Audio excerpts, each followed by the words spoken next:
ఈ వాటర్ బాటిల్లో మనం ధాన్యం అయితే పండిందామండి. మనకి ఎలాగో ఇక్కడ తామర పువ్వులు వేసిన గోళాలు ఉన్నాయి కదండి, అందులో చాలా సులువుగా మనం ధాన్యాన్ని అయితే పండించవచ్చు. ఎప్పుడు వరి మొక్కలు ఉంటూ ఉండేవండి. ఈ మధ్యలో 4-5 నెలల నుంచి నేను మరి ఎందుకో ధాన్యం వేయలేకపోయాను.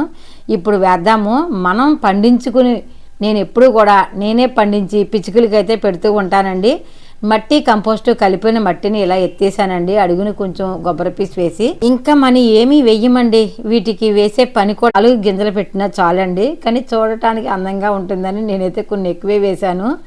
తోటలో భలే ఉంటుందండి. అయినా వరి గౌరీ దేవుతో సమానంగా చూస్తారు మా రైతులందరూ. వీటిని దేవుడి దగ్గరికి కూడా మేము అందంగా అలంకరణగా కూడా మేము వీటిని పూజగా ఉపయోగిస్తాము, అలంకరణగా ఉపయోగిస్తాము, పూజ కూడా చేసుకుంటామండి. అది కూడా ఎలా చేయాలన్నది మీకు ఈ వీడియోలో చెప్తాను. ఇందులో అయితేనండి మనకి ఎప్పుడు